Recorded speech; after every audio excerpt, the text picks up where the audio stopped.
So, hello and welcome people back to Hybrid Heaven.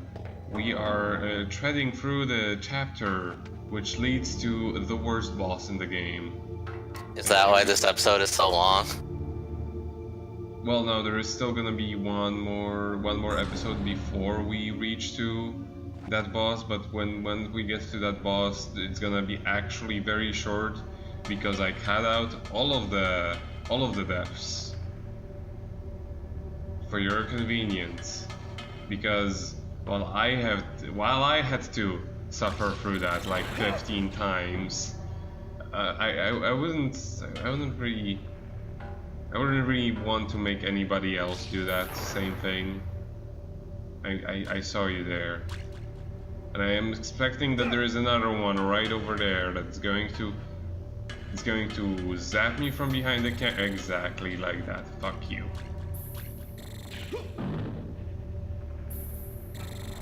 Did I already mention how much I hate traps? And how they are completely unnecessary?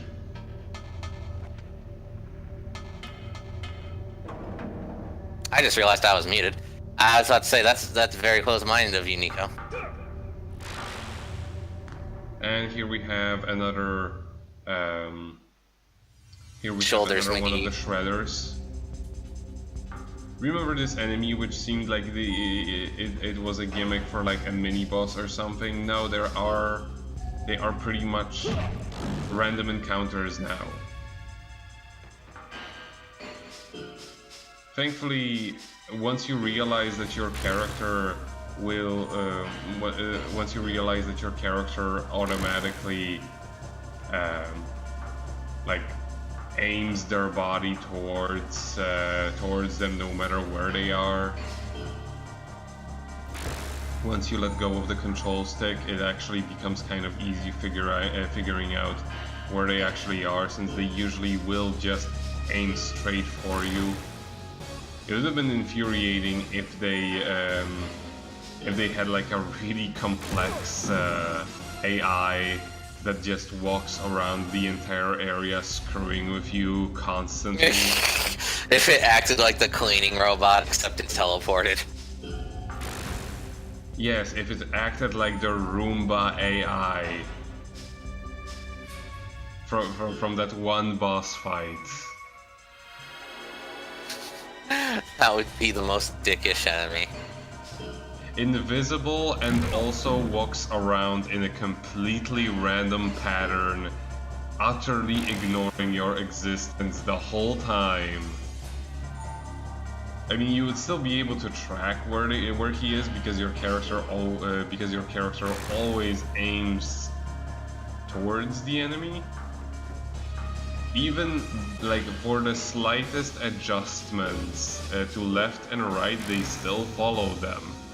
It's actually kind of impressive considering that not even their shadow appears on the ground.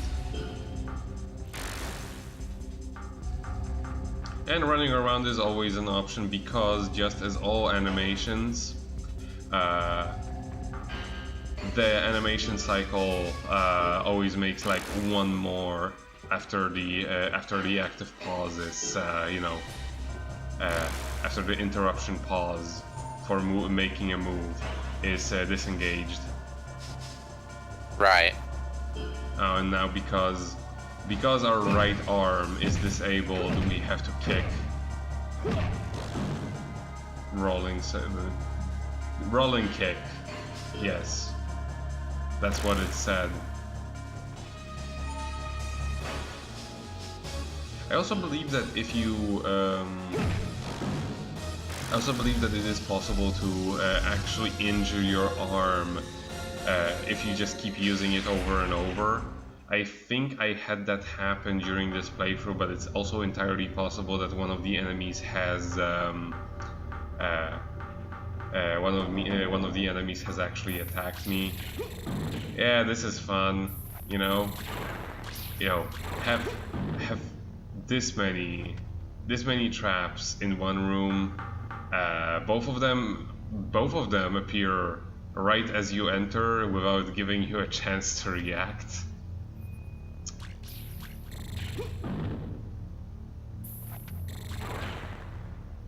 traps were a mistake.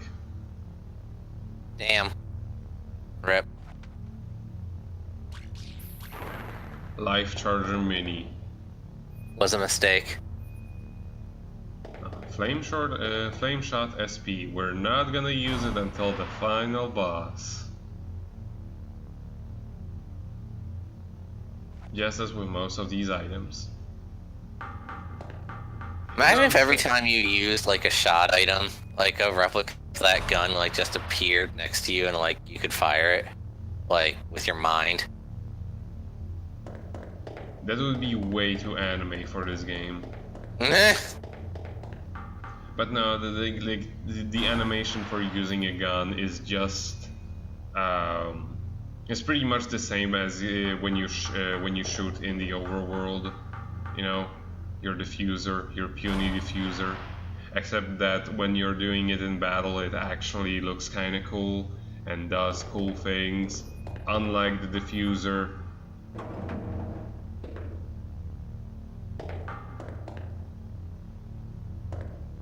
Ah, that's a glowy. Have to use my puny gun.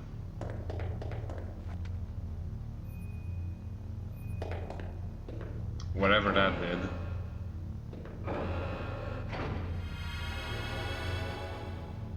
Like it's healing our HP if you ask me. No, that's not what the glowy does. Nah, that's solely what it does, Nico. It enables the saving pod. Nico, as someone who's beaten Hybrid Heaven like 37 times, I think I know what I'm talking about. Thanks. I mean, I've beaten this game like twice and a half, because one time it deleted all of my save data because Nintendo 64 is trash. Wow.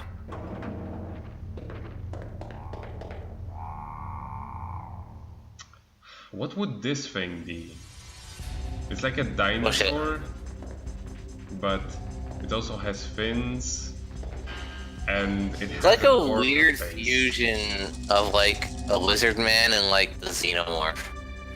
Yeah, a little bit like that, except not quite so xenomorph. But yeah, these things are super dangerous because they have ice attacks. Anything in this game that has ice attacks is just like, stay away. Just please don't. Yeah, remember that for the boss fight of this stage. But yeah, he's very trigger happy about that attack, although thankfully we can avoid it most of the times by stepping backwards, since it has a very specific hitbox. And enemies are very specific about when they're actually using their attacks. So like, for example, right here, because he's close, he's not going to use his ranged breath attack. Instead, he's going to try to grab me or slam me with his tail. Which is good because, you know, if he was smart and he actually used the breath attack on the null range, this would not be fun. Sounds like villain behavior. I mean, it is something that I would do. It is something that I absolutely did in Divinity Original Sin. In the first Divinity Original Sin, there's like an attack where you shoot a shitload of arrows, and you're meant to use it in order to hit multiple enemies at once. You know, on a radius for a little bit of damage. However, what they didn't think about is that you would put your archer right into the enemy's face and fire all of it just on null range, and it pretty much defeats any boss in one hit. Damn. Yeah, it is awesome. It is awesome and kind of broken. It was kind of fun when I played. It was funny when I played it with my friend, and she was like, "Why are you putting your archer like right in front of the enemy?" And I'm like, "Just watch." Like, why are you making your archer a tank? So that way Natalia can be the main character. Exactly. That's what they had in mind, except that they didn't give her any good moves. Pretty much.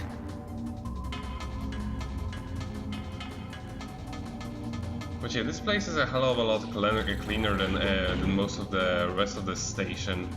I mean, it still has terrible Nintendo 64 textures.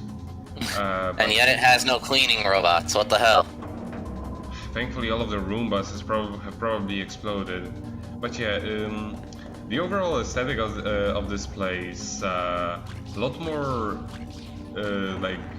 A lot brighter. I mean, everything about this place is technologically advanced, but this place is very much specifically so.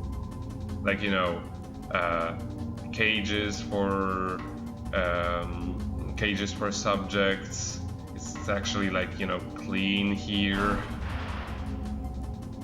and not like Hurricane shot? Hurricane shot, yes. Excuse me. What? What? Like, did we get a hurricane shot before? Because I don't remember. We did, I think. We did. I don't remember that, but like, that sounds fucking awesome. Hurricane shot is okay. It's just okay. Shooting a hurricane at a guy, I mean, you know, it's a thing, I guess. Like, 6 out of 10. Ice shot is the best. Ah, we have these things again. Bullet hell, yay! Just tank it. It's like, why are there 2 of them? Like, why are they? Why are they? Just in general. Why did they have to put them so close to one another? Why'd they have to have them take like 500 hits? Oh wait, it's because your gun sucks. Why couldn't we upgrade the gun? Fuck it. Just run past them, fuck it. Not worth it. It really isn't worth it. Oh, and I have officially run out of the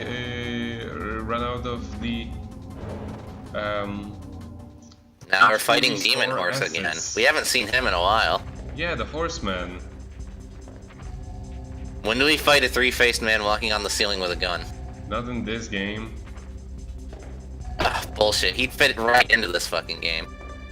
That is true. Although none of the enemies in this game were quite as fucked up as those in Kadelka.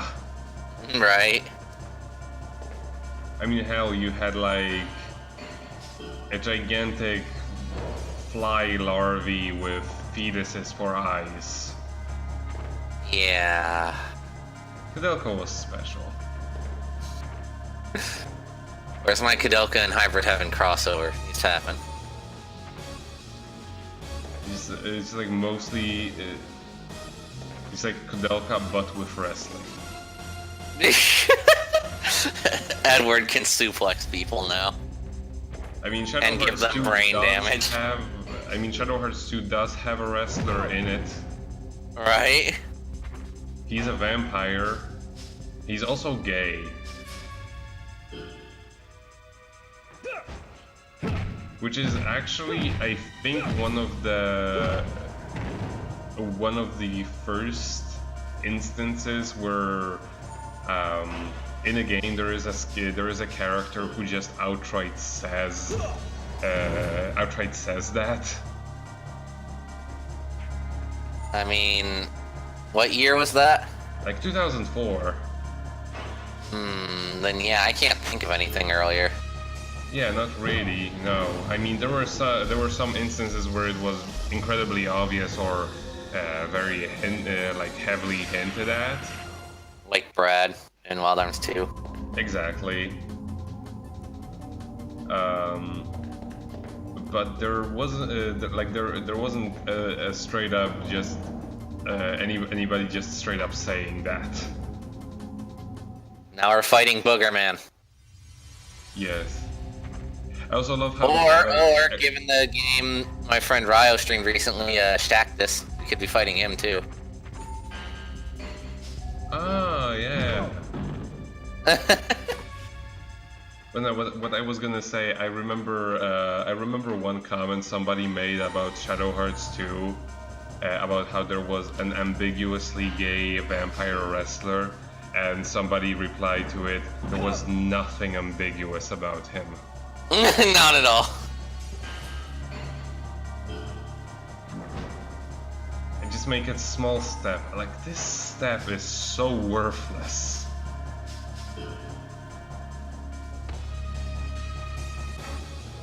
You leveled up your right arm. Congratulations. Just like lightly tapping him. That. Never use the left leg for anything. Or the left arm. Just what? You. It must be weird for this guy to walk. Thinking about it. Really? Because like all of his weight is on one half of his body. Exactly. It's just like when you like I showed you the stats that he has. Just like a right part of his body, it's like level 26, 27 or whatever, and the other one's like 5 or 2 or 3. Like, goddamn, it's gotta be uncomfortable. Finding clothes for that size, you know, for that specific size. One part of the one hand, like so asymmetrical. Maybe he's like an anime pro tag where like the sleeves and pant leg on his right half are like ripped off, but they're like fully there on the left. I mean, that's the only way I can imagine he would be. There, I got an S rank, you bitch. No, he didn't. Nah, that's the only way I can imagine he would actually be wearing things. Right.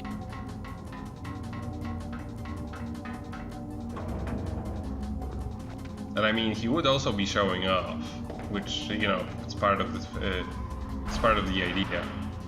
Oh yeah.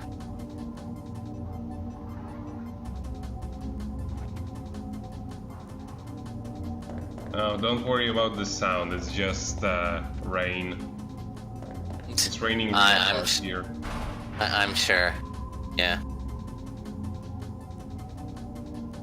What else would it be? A popcorn machine above my head? Yes. Or a lawnmower. Nico's sick of this game, guys. He's sending it all right here, live for you. Lawnmower right to the head. I mean, I can't exactly say what is above this place. I can't exactly say there isn't a lawn up there, and that there isn't somebody at 11 o'clock in the night mowing it. Right now. Live.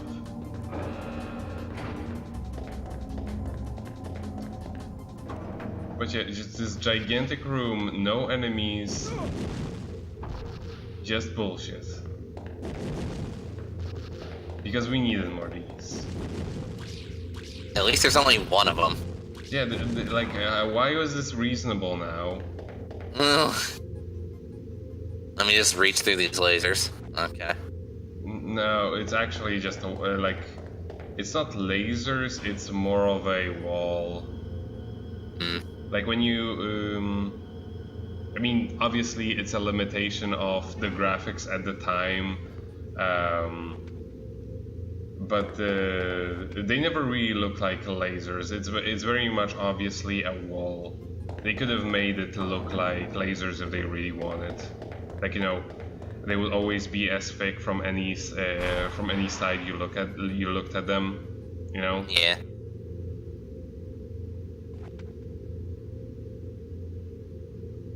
The rest of the game is just giant empty rooms, just to give you anxiety. This one is different.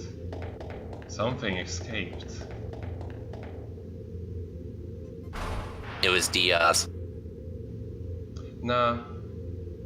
He's doing his business elsewhere, you know, being sexy and everything. Being an emperor. and fighting against an oppressive angelic warlord who wants to enslave everybody. And he's calling on the power of dragons in order to do this.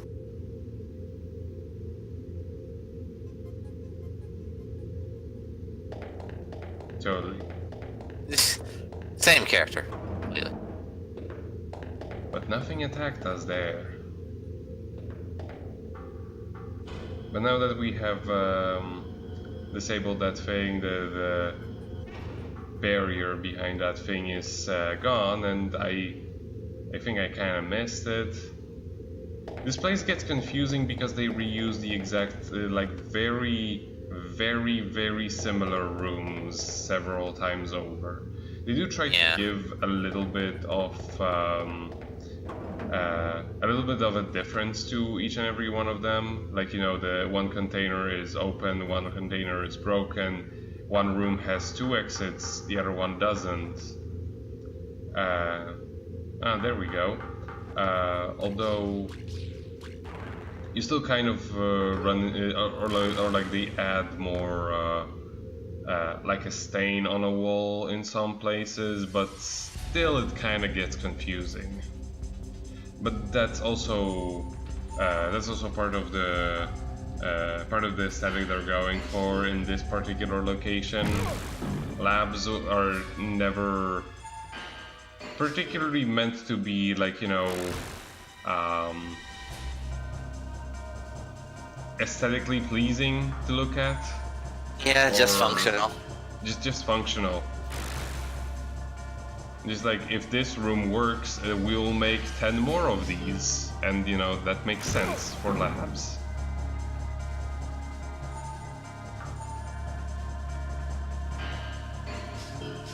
You're not gonna hit me because I was in the middle of an animation. Makes me wonder if there was ever a really eccentric alien scientist who was like, I'm just gonna put like flowers all over the walls of my lab, you know, give some life. And that way everybody knows it's mine. And then they never invited him for any of the mad scientist meetings. Never won any prizes. No. Anytime he entered the science contest, they'd like burn his fucking experiment. By accident, obviously. Clearly, yes.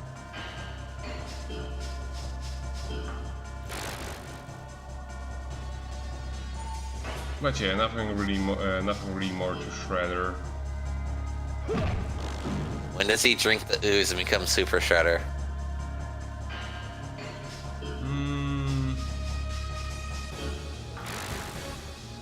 Like which version of Mutant Ninja Turtles are we talking about?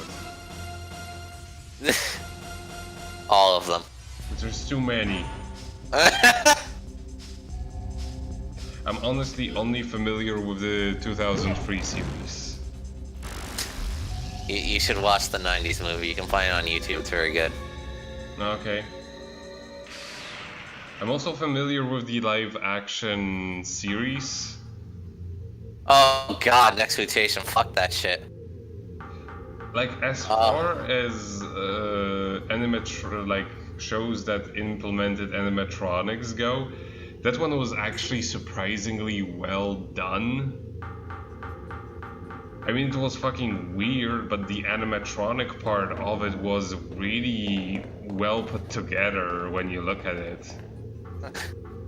Too bad the story sucks. It really does. Like, I don't remember anything about it aside from, like, the costumes actually being very good.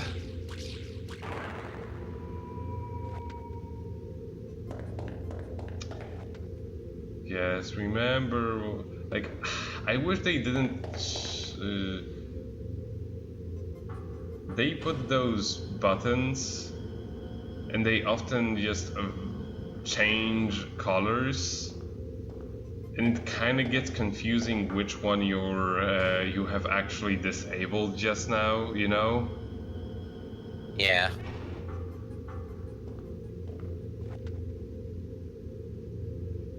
They should have just stuck with, they either change like with the red disables red, blue disables blue, and just never ever introduce color buttons that you destroy which constantly change colors is just confusing.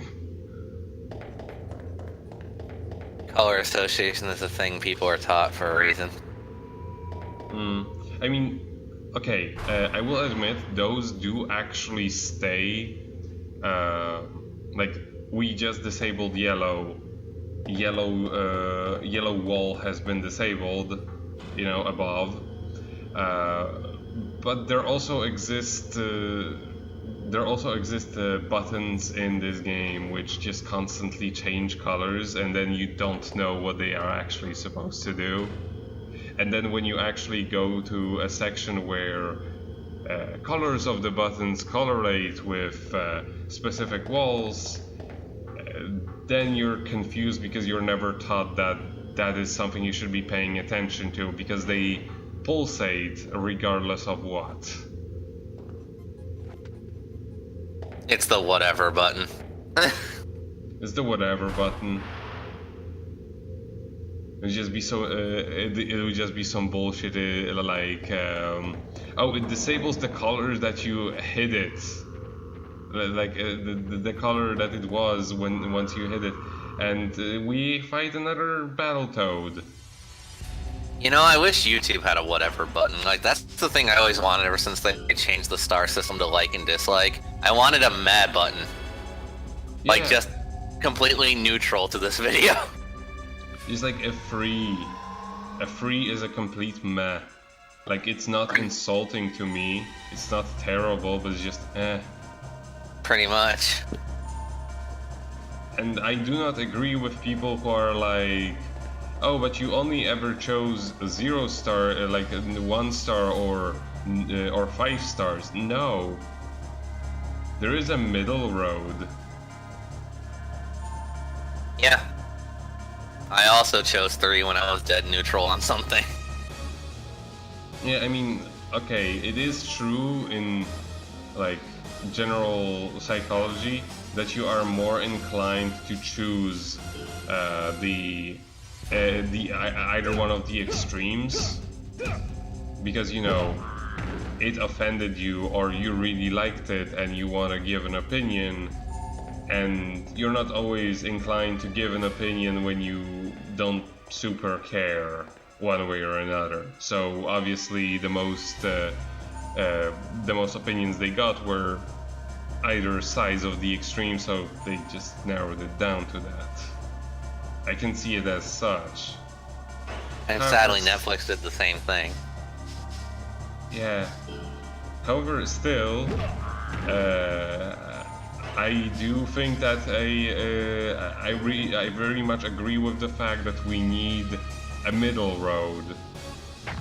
Because middle road things can still be good for others, but, like, you know, they never get any sort of recognition if the only thing you can give is a plus or minus. Yeah. What the hell that animation was that?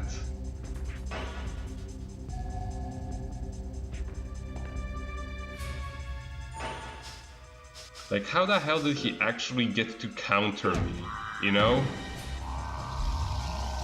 Cross counter. Still no S rank, Nico. I'm disappointed. But I got double S. But it's not an exact S, so it doesn't count, But Nico. I did get an S. I don't recall you getting an S, Nico. I'm sorry, But but it happened this episode. Nico, I'm gonna need you to stop lying to our audience. They're more intelligent than that. You're not more intelligent than us. Wow, damn! Okay, Nico. See how it is. But I mean, you do. Oh, there is the exploding room bus. I haven't missed those. Just run from everything, fuck it. Just Not dealing with it. Not. Let's not. Oh, there we go. Oh, here's It's our the ticket. mascot. The ball sack monster. who never gets any more powerful, but they still keep putting him. They really wanted to market him. The ballsack ballerina. Like, do you think they actually wanted to like sell merchandise with him? If they wanted to sell any merchandise ever of this game, I think they're kind of in the wrong direction, considering shit's in this game's butt ugly. I mean, except for Diaz. Well, yeah. Obviously. I would legit buy a Diaz action figure, not gonna lie. Yeah, totally. And you know, it's kind of sad how hard it is to find decent looking pictures to put on the sides of these videos. Because most of them are either like a really low resolution or like scans from a magazine or something. Right. Or like, you know, pictures scanned from those terrible Nintendo 64 cover arts. Which, you know, obviously... I mean, the cover arts themselves aren't bad. It's just that the boxes themselves just do not live. See S rank. Sorry, you hit it too fast, I didn't see it. So, not S rank. Well, it doesn't matter because I got Life Charger Key.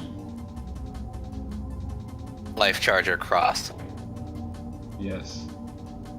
And Life Charger Shorts. It's like all of the they follow the Starbucks system of measuring. It's just like Life Charger Short,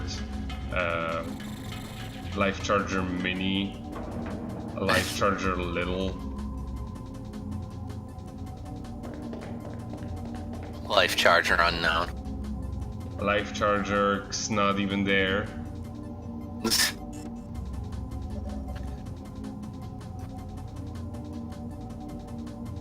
Got key recognized.